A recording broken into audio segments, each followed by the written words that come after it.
Ya, assalamualaikum warahmatullahi wabarakatuh. Selamat bertemu kembali dengan Warna Media Channel. Nah, hari ini kita di program Ngobras. Kerjanya kayak gimana di lapangan seperti apa?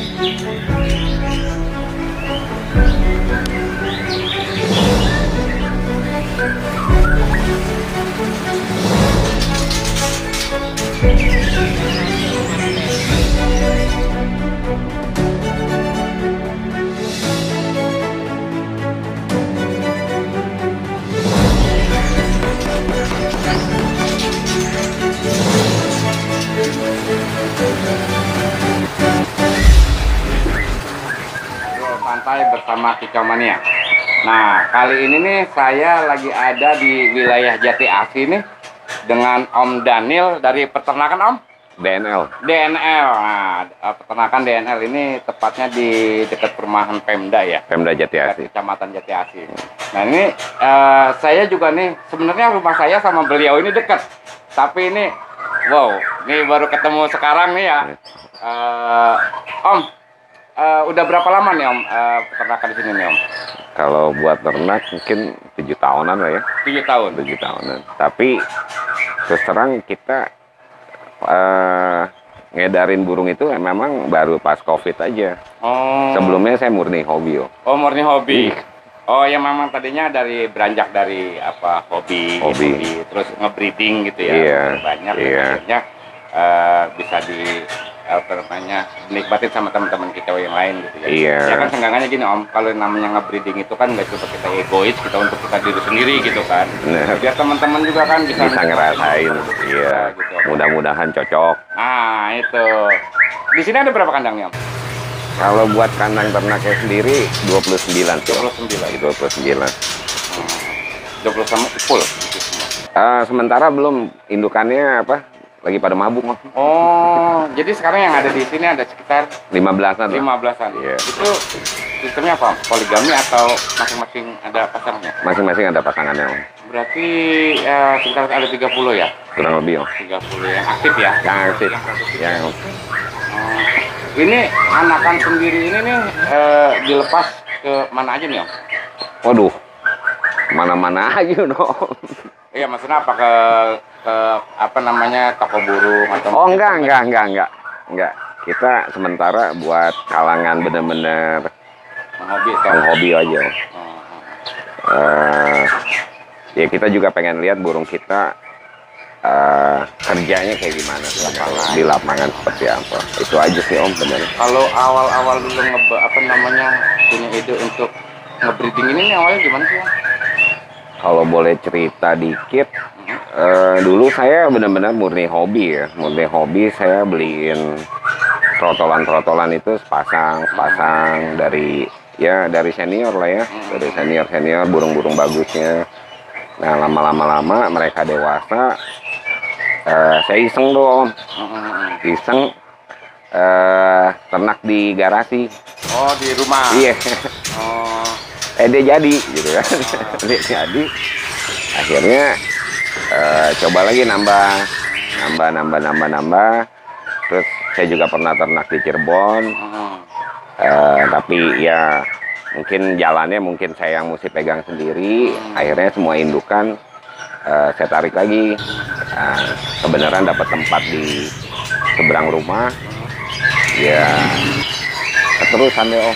Sekarang ya. Jadi Om, waktu itu tuh memang belajar secara otodidak apa memang ada yang maksudnya nanya-nanya lah ke sama teman-teman peternak gitu awalnya kok bisa ngebreeding sampai sekarang ini?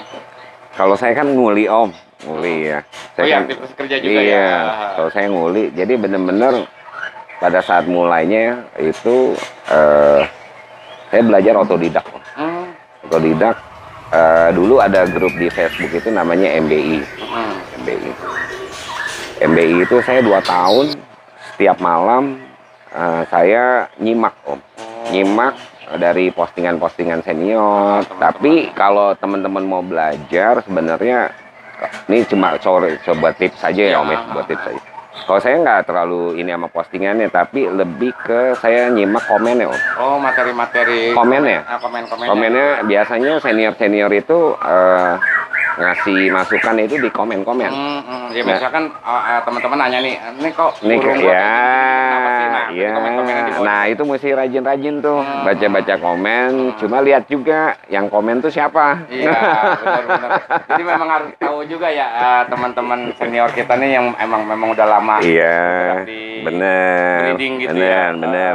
Biasanya malah yang tanda kutip pinter ya, itu komennya sederhana tapi kena gitu loh. Jadi penjelasannya sederhana, jadi ya kita ikutin aja gitu loh. Tapi tetap pada prinsipnya kita sesuaikan sama karakter burung kita. Gitu aja sih, Om. Nah, ini Om kan aktivitas kerja memang ya, maksudnya ada kegiatan yang lain. Untuk ngebagi waktunya itu gimana, Om?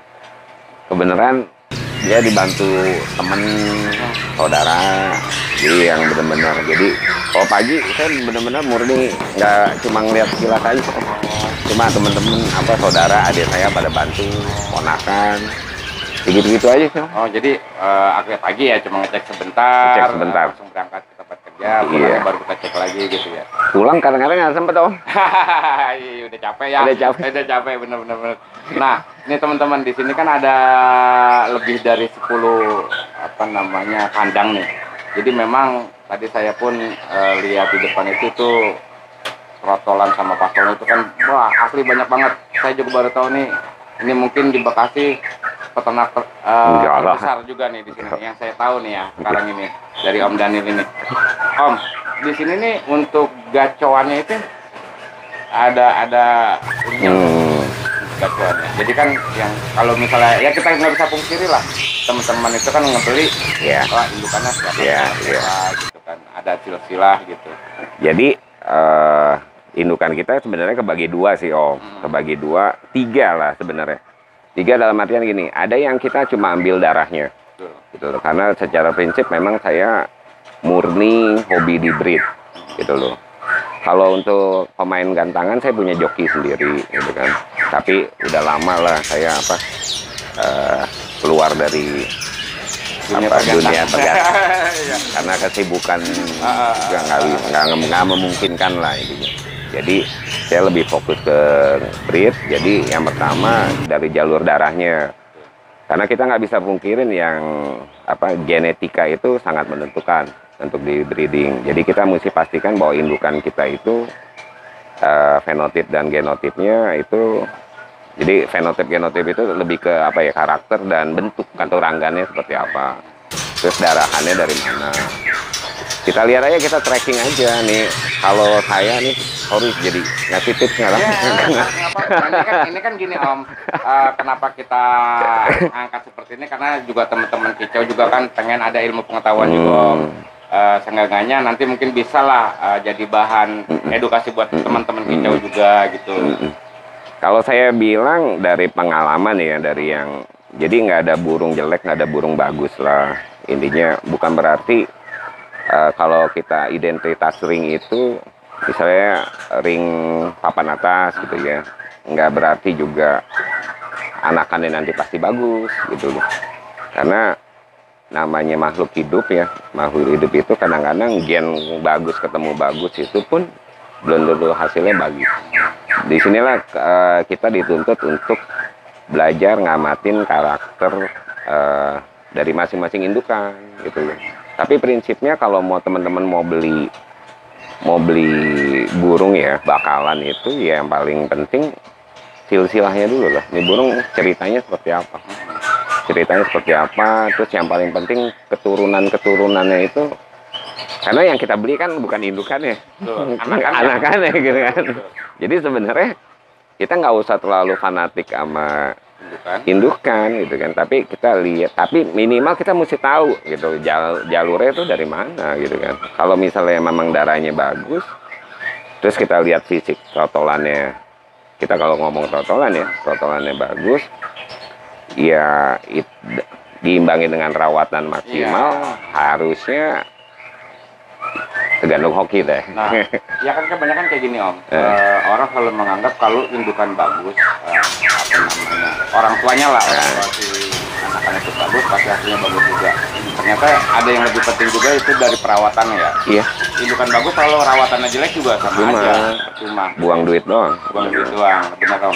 Nah di sini Om untuk aktivitas sehari-hari gitu biasanya apa aja nih Om untuk rawatan di sini? Kalau misalnya untuk apa nih? Untuk trotolan dulu ya. Untuk trotolan. Kalau trotolan di kita yang paling penting itu vitamin dan pakannya itu kita unlimited. Jadi jangan sekali, sorry nih bukan ini ya, ini sih mungkin dari pengalaman saya aja ya, beda-beda ya, sorry, mohon maaf apa untuk yang teman-teman yang mungkin cara perawatannya beda, cuma dari yang kita udah jalanin bahwa dari umur seminggu kita panen itu benar-benar kita pastikan asupan gizinya itu maksimal. Juga nggak lupa dari pertama kali loloh pun kita harus sudah masterin suara. Iya. Oh jadi maksudnya biar memorinya tetap melekat. Iya. Jadi kalau dari senior saya bilang begitu pecah telur apa netas, mereka kan udah dengar gitu. Maka pastikan kalau di kandang-kandang ternak ya 1-2 masteran adalah gitu loh. Jadi apa? Minimal mereka dengar suaranya. Nah pada saat dibawa ke seberang untuk diloloh, nah itu kita 24 jam.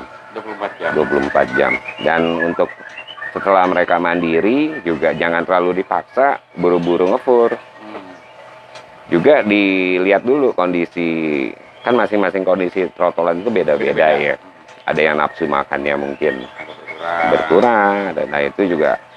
Cuma intinya kita selalu kasih itu di maksimalnya. Maksudnya gimana? Kalau misalnya jangkriknya kita rata-rata kalau trotolan itu 15-15. Di siang ada IF lagi gitu kan. Tapi kalau memang dia nyanggup 20, kita kasih 20. Seini-ininya aja. Sekenyangnya dia aja. Nah itu berlaku sampai paso. Oh, sampai umur 7-8 bulan. Nanti otomatis mereka akan nafsu makannya akan berkurang sendiri. Nah disitulah kita ketemu yang namanya titik maksimal settingan hariannya Om. Kebutuhan gizi hariannya di mereka tuh seberapa sih?